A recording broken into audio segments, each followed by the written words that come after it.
بسم اللہ الرحمن الرحیم۔ دل و جان قربان آقا صلی اللہ علیہ وسلم پر۔ محترم سامعین، مقبوضہ کشمیر میں ہونے والے دہشت گردی کے واقعے کے بعد ہندوستان نے جارحانہ طرز عمل اختیار کرتے ہوئے سندھ طاس معاہدہ معطل کرنے کا اعلان کیا ہے۔ تو سندھ طاس معاہدہ کیا ہے؟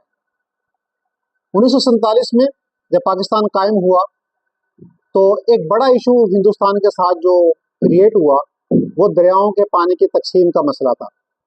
پاکستان کو 6 دریا سیراب کرتے ہیں، 6 بڑے دریا۔ اس میں دریائے سندھ، دریائے راوی، دریائے چناب، دریائے جہلم، دریائے ستلج اور دریائے بیاس۔ تو ہندوستان نے ان دریاؤں پہ ڈیمز بنا کر پاکستان کا پانی روکنا شروع کیا۔ پاکستان نے اس پہ احتجاج کیا اور مسئلہ عالمی عدالت میں چلا گیا۔ عالمی عدالت نے ثالثی کا کردار ادا کرتے ہوئے دونوں ممالک کے درمیان ایک معاہدہ کروایا۔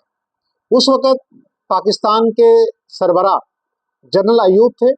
1960 میں ہندوستان اور پاکستان کے درمیان ایک معاہدہ ہوا جسے سندھ طاس معاہدہ کہا جاتا ہے۔ عالمی عدالت اس معاہدے کی گارنٹر تھی اور اس معاہدے کو کروانے میں اس نے بنیادی کردار ادا کیا۔ اس معاہدے کے تحت طے یہ ہوا کہ جو 6 دریا پاکستان کو سیراب کرتے ہیں تو ان میں سے 3 دریاؤں کا پانی وہ ہندوستان اختیار کرے گا، ہندوستان کی ملکیت ہوگا۔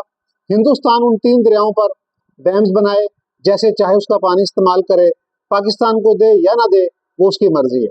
اور 3 دریا اس کا پانی وہ پاکستان کی ملکیت ہوگا، ہندوستان ان کا پانی نہیں روکے گا، کیونکہ یہ جتنے بھی دریا ہیں ان کا سورس اور منبع وہ کشمیر کے پہاڑ ہیں، وہاں سے یہ نکلتے ہیں اور ہندوستان سے بہتے ہوئے یہ پاکستان کی حدود میں داخل ہوتے ہیں۔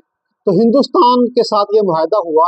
اس معاہدے کے تحت دریائے راوی، دریائے بیاس اور دریائے ستلج، دریائے راوی، دریائے بیاس اور دریائے ستلج، ان 3 دریاؤں کا پانی وہ ہندوستان کو دے دیا گیا، اور دریائے جہلم، دریائے چناب اور دریائے سندھ، ان 3 دریاؤں کا پانی پاکستان کو دے دیا گیا۔ یہ معاہدہ طے ہوا عالمی عدالت کی ثالثی میں، جسے سندھ طاس معاہدہ کہا جاتا ہے۔ ہندوستان نے اب اس معاہدے کو معطل کرنے کا اعلان کیا۔ گویا یہ اس بات کی طرف اشارہ ہے کہ ہندوستان جو پاکستان کے حصے کے 3 دریا ہیں ان کا پانی بھی روکنے جا رہا ہے۔ مقصد اس کا پاکستان کی زمینوں کو بے آباد کرنا اور پاکستان کے دریاؤں کے پانی کو روکنا اور خشک کرنا ہے، جس کا یقیناً پاکستان کو نقصان ہوگا، اور ہماری حکومت اس پہ یقیناً ایک مضبوط موقف اختیار کرے گی۔